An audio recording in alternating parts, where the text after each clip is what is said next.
Former President Trump holds actually a commanding lead in the GOP presidential field as he faces a possible indictment on the January 6th investigation. Last night on America Decides, the former chief of staff for former Vice President Mike Pence weighed in on if it could have any influence over the race. I don't think there's any doubt that so far the first couple of indictments have rallied Republican voters around President Trump. I think looking ahead into the January 6th potential indictment, I do think it's a little bit different because in this case, I don't think people relish revisiting that day and seeing the videos of what happened that day again, and reminded candidly of the president's dereliction of duty on that day. So joining us now is Ashley Etienne and Leslie Sanchez. Ashley is a CBS News political contributor and former communications director for Vice President Harris and former House Speaker Nancy Pelosi. And Leslie is a CBS News political analyst and Republican strategist. Always great to see both of you ladies. Leslie, I'm going to start with you.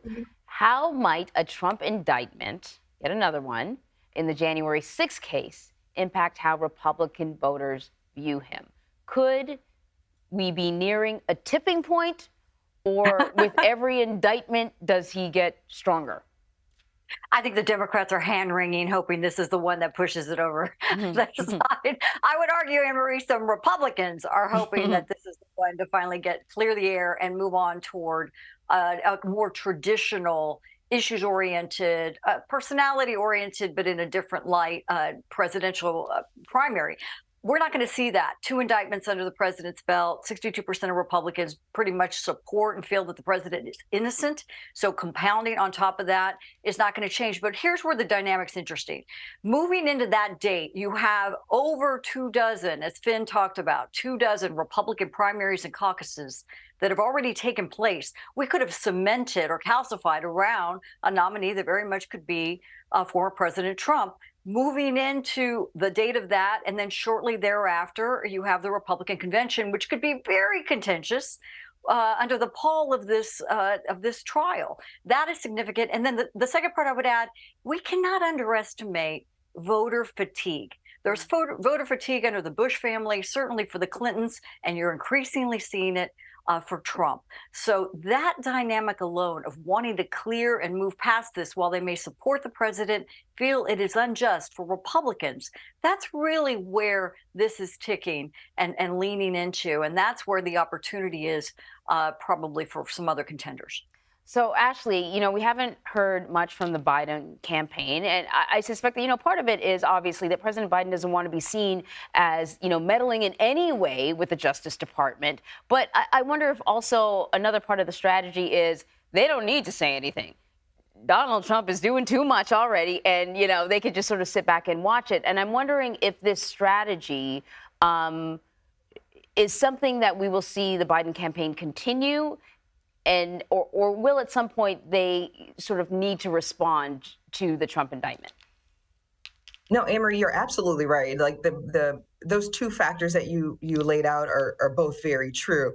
The Biden campaign administration's advising the Democratic apparatus to avoid talking about the indictment and to lean more into the proactive agenda. I think that's where they see that's his biggest strong suit.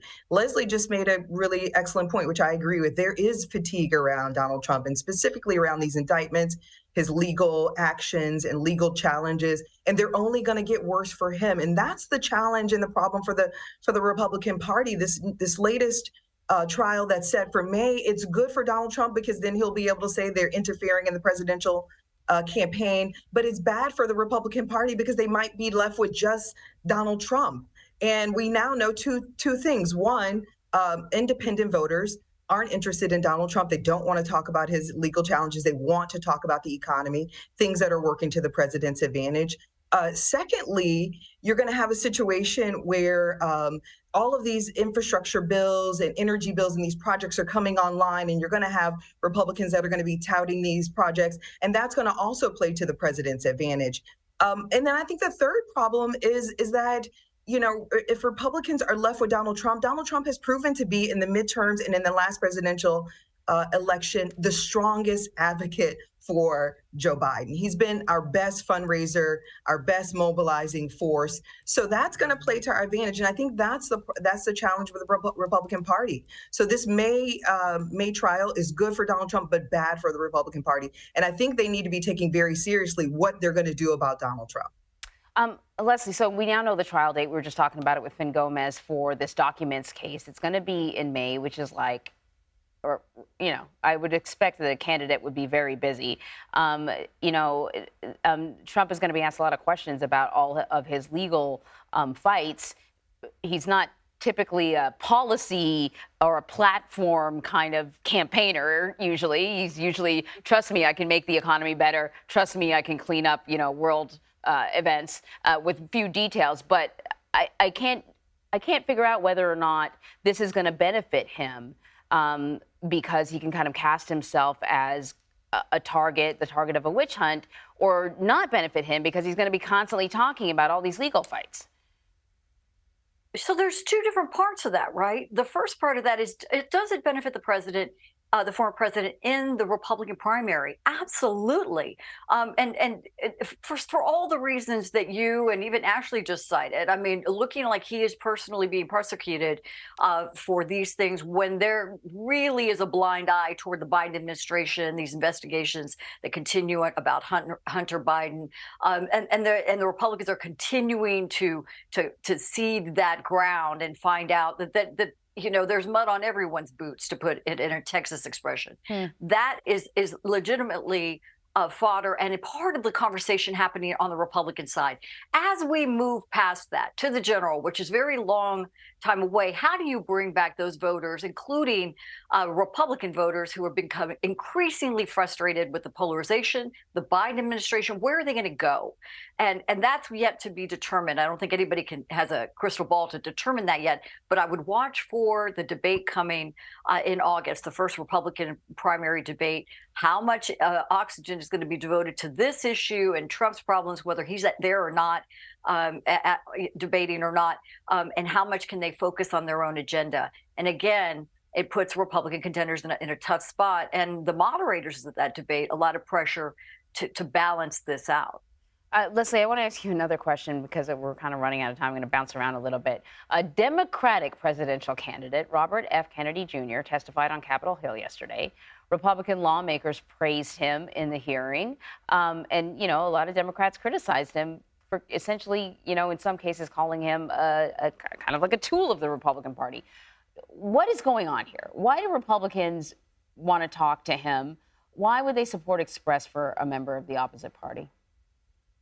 Well, I think he said a lot of things that are, highly controversial. His own family has denounced him in terms of his anti-Semitic statements. I mean, people have run the other way, but what he has contended is free speech and that he's being silenced by the Democrat establishment. I would punt over to Ashley on why her conjecture about that. Don't punt to me, Leslie. Yeah, there you go. Go ahead, Ashley. Jeffries called him a living, breathing false flag operation.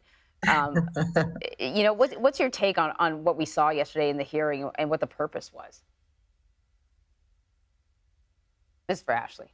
Oh, this is me. Sorry. I think you laid it out. I mean, the Republicans and Democrats have said this. Republicans are using him as a tool to their advantage. And I think the sad part is it's not really working and it's not going to stick. They're going to need a lot more than a Kennedy name to take down Joe Biden, especially when they have to contend with their own inter-party fights around Donald Trump and the exhaustion of their primary voters, as well as general voters and independent voters in key states that matter most, are exhausted and over this guy. I want the party to move on and really focus on the issues that matter to them. So this is just more stunting on the part of House Republicans. And I think it's just sort of compounded by this talk of expungement, of Trump's impeachment accounts. All of it is in an interest to try to take down Joe Biden, but none of it is going to stick and work, especially when you have something as explosive as Donald Trump in and outside of the party. Maria, ahead, just want to what can't get lost is that Biden is vulnerable. And that's why there are so many efforts on both sides of the aisle, because they see an opportunity and it's just clearing these markers. to get to those real issues. So that's the reality on both sides. Interesting. Ashley and Leslie, always great talking to you guys. Thank you. All right, thank you.